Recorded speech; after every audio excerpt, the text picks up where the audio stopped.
है कि लोगों के पास पिक्चर है ही नहीं, इस्कॉन की पिक्चर ही आपको पूरी महाभारत और कृष्ण बुक जो कृष्ण सीरियल आया था सब इस्कॉन की, इसके लिए उनको बाध्य किया गया कि प्रभुपाद का नाम लिखो कि हमने प्रभुपाद के पुस्तक कृष्ण बुक से ये सब लिया है। वो ये उनसे लिखवा के फिर उनको दिखाना पड़ा पूरी दुनिया में। तो वो पत्रकार प्रभुपाद से पूछता है कि क्या ये सब पुस्तक आपने लिखी हैं? तो प्रभुपाद का शिष्य उत्साहित बैठा था, भगवान ने इनको प्रेरणा दी इसलिए लिखा है। तो पत्रकार ने कहा, भगवान ने आज तक प्रेरणा सिर्फ एक ही जो संदेश वाहक मूसा आया था उसको दी थी, जो तो बहुत बड़ा एक अलग धर्म का जो है बहुत बड़ा संदेश वाहक पैगंबर था। तो क्या ये उस स्तर का महात्मा है क्या जिसको भगवान ने प्रेरणा दी है? तो वो थोड़ा सा स्तब्ध होके फिर प्रभुपाद से पूछा, क्या आपका शिष्य सत्य कह रहा है? प्रभुपाद ने कहा नहीं। तो उसको थोड़ी शांति मिली कि ऐसा नहीं है, इतना बड़ा नहीं है बाबा। लेकिन फिर प्रभुपाद ने जो उत्तर दिया वो सुनकर वो अपना बोरी बिस्तर बंद करके चला गया। प्रभुपाद ने कहा, मुझे भगवान ने प्रेरणा नहीं दी है, भगवान ने मुझसे लिखाया है और मैंने लिखा है। प्रभुपाद ने कहा, God instructed me and I wrote this। भगवान ने मुझे लिखवाया है। तब हमको स्मरण होता है कि कविराज गोस्वामी कहते हैं, मदन मोहन ने कृपा करके चैतन्य चरितमृत लिखवाया है और मैंने लिखा है। और बलदेव विद्याभूषण कहते हैं कि गोविंद भाष्य गोविंद देव ने मुझसे लिखाया है और मैंने लिखा है। तो प्रभुपाद ने उसी परंपरा में कहा, और इसी को प्रभुपाद कहते हैं, ये मेरे प्रातः सुबह के जो अर्ली मॉर्निंग की एक्सटेसीज हैं, उस वक्त मैं एक वैसे भावार्थ शब्द का अर्थ है कि शब्द नहीं है शास्त्र में, ये जो उन आचार्यों को अपने हृदय में उन भावों को भगवान जब बोल रहे हैं या कोई भक्त बोल रहे हैं, उनके भाव जो आते हैं उनको वो लिखते हैं। इसको भाव अर्थ कहते हैं। इसका मतलब उनके मुखमंडल पे जो भाव होते हैं। इसलिए कभी कहते हैं कि जो सामने बैठ के सुनता है ना, वो मुख के भावों को देख सकता है, और जो रेडियो में सुनता है उसको भाव नहीं दिखते हैं। एक बार मैं कथा करके प्रभुपाद के क्वार्टर में गीता का सत्संग होता था, मैं करके बाहर निकला, 6-7 लोग बैठे थे बाहर, मुझे 10 लोग और मिल गए। बोला, आज का आपकी कथा में आपने ये कहा, ये आपने कहा, ये कहा, हमने सब सुना। बोला, आप तो क्लास में नहीं थे। बोला, FM पे सुना ना। अरे मैंने बोला, ऐसे तो धृतराष्ट्र ने सारी गीता सुनी थी संजय से, तो धृतराष्ट्र के जीवन में कोई परिवर्तन आया क्या? हाँ, अरे सामने बैठ के अर्जुन ने सुना था इसलिए वो समझ गया। धृतराष्ट्र ने तो FM में बैठ के सुना था। तो FM वाला काम नहीं करता है। वास्तव में भाव जो हैं, शब्दों से ज़्यादा भाव जो हैं वो बड़े महत्वपूर्ण है। और ये आचार्य भावार्थ लिखते हैं वास्तव में। और इस प्रसंग को आगे बढ़ाते हुए एक ये विचार भक्त समाज में रखना चाहते हैं कि प्रभुपाद जी का जो स्तर है,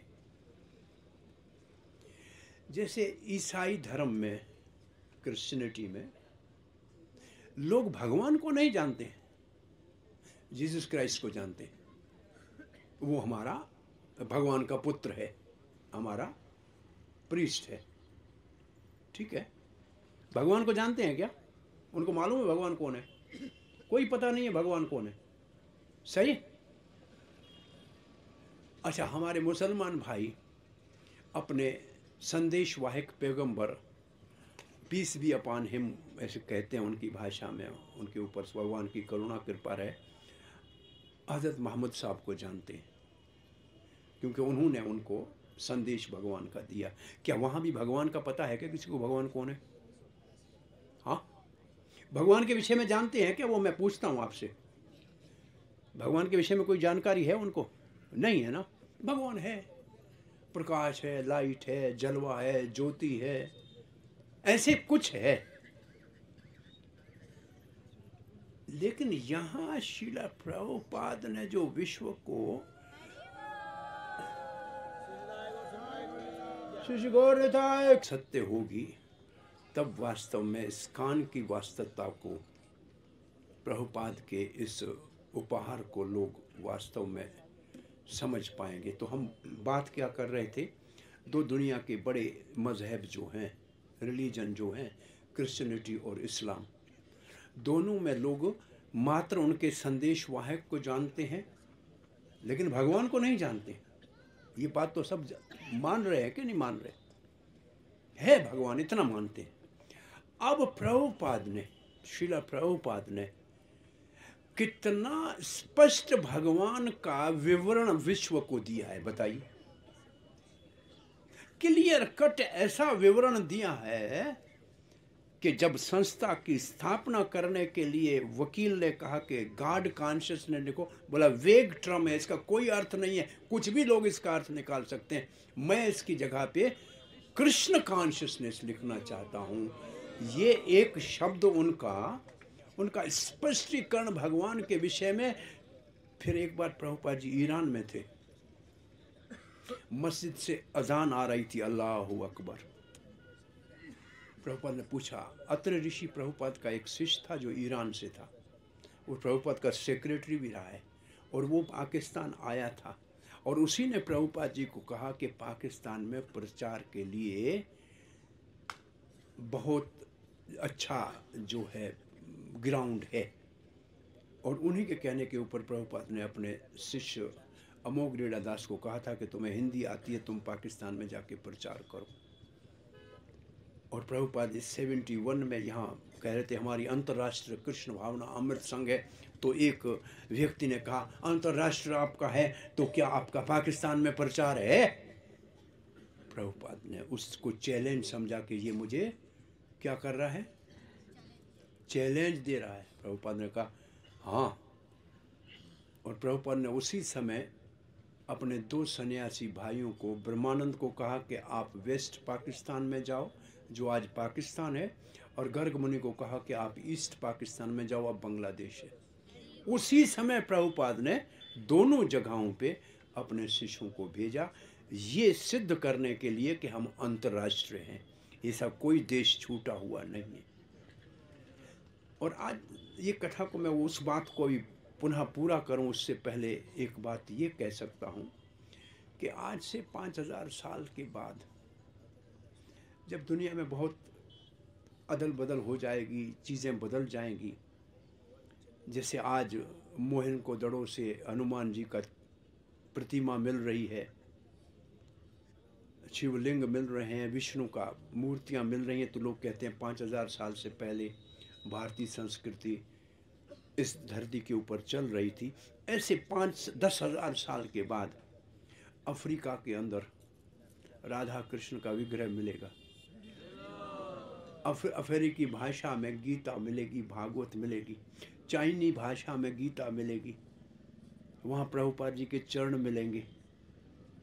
गौर निताय 100 जगहों पे, रशिया में 100 से अधिक जगहों में गौर निताय के विग्रह मिलेंगे। और तब दुनिया में लिखने वाले लिखेंगे कि एक समय वास्तव में वैदिक सनातन धर्म कृष्ण भावना पूरे विश्व में प्रचलित था, और उसको स्थापित करने वाला एक व्यक्ति था, श्रील प्रभुपाद। ऐसी भक्ति वेदांत स्वामी श्रील प्रभुपाद की। उन्होंने वास्तव में तारीख को बदल दिया है, इतिहास को बदल दिया है, हिस्ट्री को चेंज कर दिया है। ये आने वाले हिस्टोरियन लिखेंगे वास्तव में। आप आज यही बात मैं कहने जा रहा था कि आज लोग 2 बड़े मजहबों में मात्र पूजा करते हैं, जीसस क्राइस्ट की और हजरत मोहम्मद की, और ये सत्य है, करनी चाहिए। इन दोनों को प्रभुपाद जी गुरु की संख्या में मानते हैं कि ये प्रमाणिक गुरु है, इनको गुरु के समान आदर देते हैं।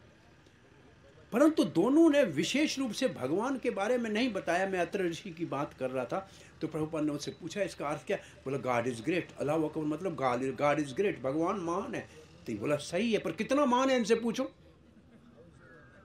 कितना महान है ये मालूम नहीं, ये नहीं जानते कि कितना महान है। इसलिए श्रील प्रभुपाद ने इतना विस्तृत और विशेष वर्णन भगवान का विश्व को दिया है कि आप भगवान से प्रेम करने लग जाओ, भगवान से स्नेह करने लग जाओ, भगवान को अपना मानने लग जाओ। ये कोई नहीं कर पाया है ऐसा। कहीं किसी और मजहब में कोई भगवान से प्रेम करने वाला है, भगवान से स्नेह करने वाला है, या भगवान की सेवा का भाव कहीं है? नहीं है। इसलिए जैसे इन दो मजहबों में इन दो विशेष व्यक्तियों को दुनिया सुमरण करती है, उससे भी अधिकतर जिस दिन इस संसार के सभ्य लोगों को प्रभुपाद जी का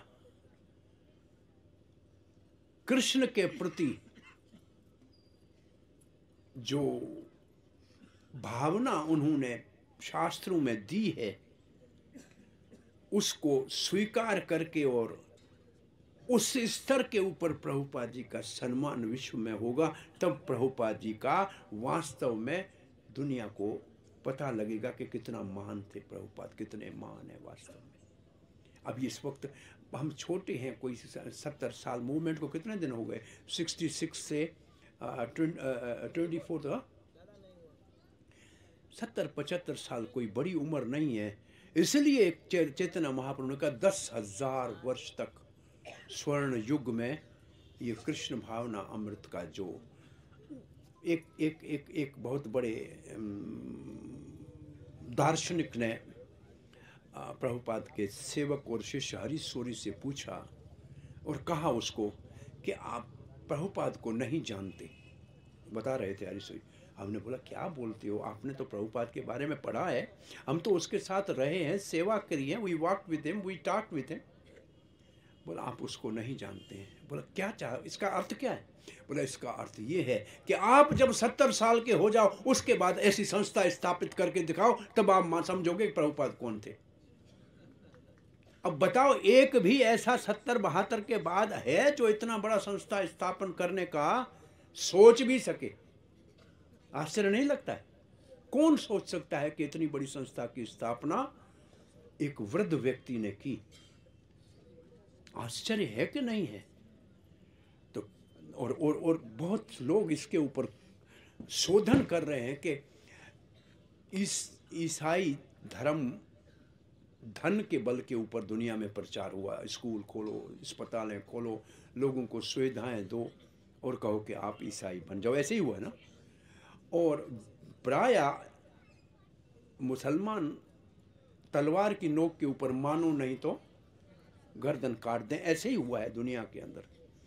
वो कहते हैं ये एक वृद्ध व्यक्ति, न इसके पास धन था, न इसके पास कोई अस्त्र शस्त्र था, इसने पूरी दुनिया के अंदर एक ऐसा प्रेम का वातावरण पैदा करके ऐसा धर्म स्थापित कर दिया। क्या इसके अंदर, किसके पास था क्या?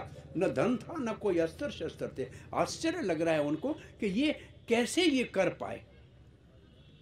तब आप प्रभुपाद जी के उन गुणों को थोड़ा सा देखिए। ऐसा आज तक इतिहास में कोई गुरु न सुना होगा, न देखा होगा, जो अनजान लोग जिनको जानते नहीं, जिसका कोई संस्कार नहीं, संस्कृति नहीं, उनके लिए बैठ के रोटी बनाए, उनको प्रेम से भोजन खिलाए और फिर वो जूठे पत्तल भी छोड़ के चले जाए, वो भी उठाए। ऐसा कहीं सुना है क्या दुनिया में? और प्रभुपाद जी ऐसे करते थे। सब भक्तों के लिए स्वयं भोजन बना लेते थे। उस 71-72 साल की उम्र में 15-20 लोगों का भोजन बनाना, उसके बाद वो एक भूखा 17 चपाटी खाता था। एक और दीजिए स्वामी, एक और दीजिए। प्रभुपाद के और लो बेटा। उन्होंने देखा हमारी माँ ठंडा फ्रिज से एक ब्रेड निकाल के बटर लगा के मुश्किल से देती है, और ये देखो हमारे माता पिता से अधिक स्नेह करके गरम गरम रोटी और हलवा गरम गरम खिला रहा है, तो इसको जीवन दे देना चाहिए। क्या रखा है दुनिया में? उनका जीवन बदल गया। अरे भाई, गरम रोटी उन्होंने कभी देखी नहीं है। अब ये पूछो इनसे, कभी गरम देखा है? पूछो, ये भैया बैठा है। अरे ब्रेड वो फ्रिज से निकालते हैं, कब का होता है वो मक्खन ऐसा। वो सतस्वरूप महाराज कहते हैं, मैं अपनी ऑफिस से फ़ोन करता था, स्वामी जी वो आप जो ट्रेंगुलर बनाते हैं ना फ्राई करके, क्या कहते हैं उसको, समोसा आज शाम को बनाइएगा, हम आएंगे। अब वो आदेश देते थे प्रभुपाद जी को, हाँ यस यस आपके लिए समोसा तैयार होगा। शाम आते थे, गरम गरम समोसे तैयार पड़े होते थे। अब उनको पता नहीं था समोसा क्या है, ये तो हंसने की बात कर रहा हूँ। एक विदेशी यहाँ आया, समोसा दिए, देखा उसने, यहाँ से समोसा ले गया, उधर जाके लेबॉरेटरी में रिसर्च करना पड़ेगा कि इसके अंदर आलू कैसे गया। भाई इसके अंदर आलू गया कैसे, बहुत चिंता में था, कहाँ से सोराख भी नहीं है, अंदर आलू कैसे गया। तब दूसरा साइंटिस्ट, सामने साइंटिस्ट बैठा था, वो वैज्ञानिक, उसने बोला क्या परेशानी है, बोला ये पता नहीं लग रहा है इसमें आलू गया। बोला मैं जलेबी लाया था, मैंने कहा इसमें रस कैसे गया, आज तक मैं खोज कर रहा हूँ। तो न रसगुल्ले में रस कैसे गया ये भी उनको पता नहीं था, और समोसे में आलू कैसे जाता है ये भी पता नहीं था।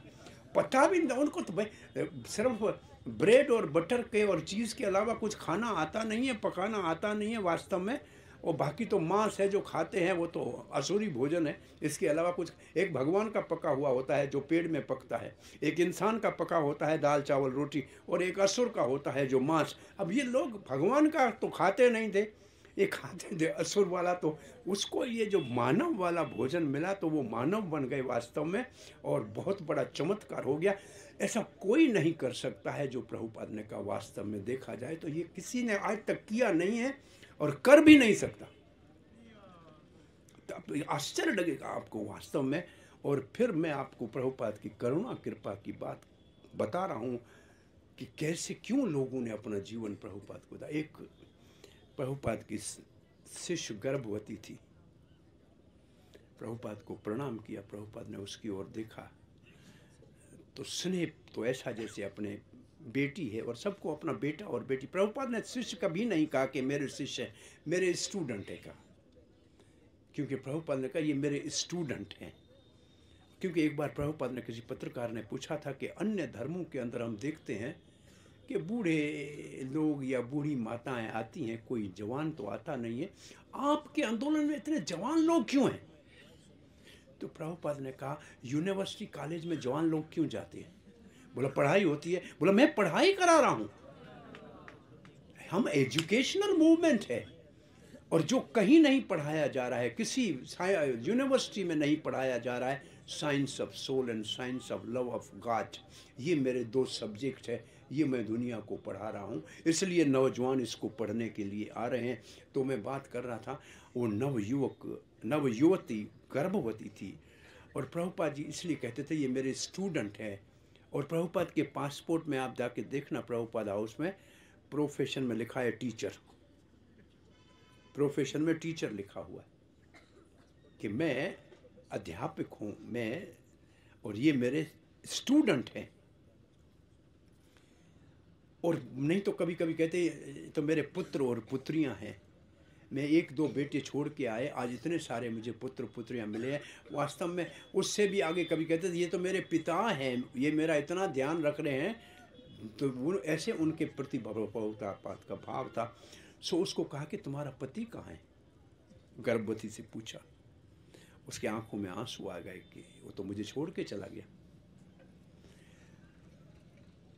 अब प्रभुपाद, मैंने आपको कहा गोलोक धाम से आए थे और वृंदावन में आके रहे, वो गोलोक वृंदावन से भौम वृंदावन में रहे, फिर भौम वृंदावन को अपने साथ ले जाके पूरी दुनिया को भौम वृंदावन दिखाया, और भौम वृंदावन की ओर सबको आकर्षित किया।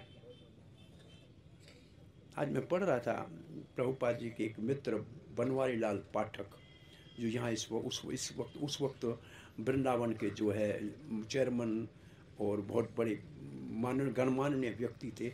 उसकी पत्नी लिख रही है कि मेरे पति का विचार था कि वृंदावन स्वच्छ हो, सुंदर हो, जैसे भगवान श्री कृष्ण के लीला के समय हो। और ये बात वो हमेशा श्रील प्रभुपाद से कहते थे, क्यों वो उनके घनिष्ठ मित्र थे। और अंतिम मेरे पति ने मुझे कहा कि प्रभुपाद ने कहा मेरा प्रचार में ज़्यादा कार्य लगता है, पर आनंद तो आज मैं देख रहा हूँ इस कृष्ण बलराम मंदिर बनने के बाद वृंदावन में जो उत्थान हुआ है, जो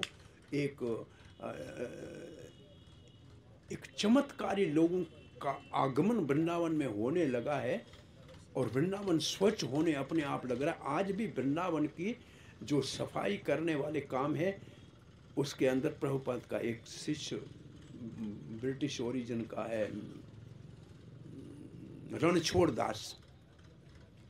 मुझे याद है जो आज आप कृष्ण बलराम मंदिर में जो तमाल का पेड़ देख रहे हैं, जिसने सब मंगल आरती देखी है, सब भागवत क्लास सुनी है, जिसने हर आरती को देखा है, इससे ज़्यादा कोई भक्त हो नहीं सकता। इससे पहले एक और पेड़ हुआ करता था, उसके नीचे प्रभुपाद बैठते थे और सबसे मिलते थे, वो सूख गया था।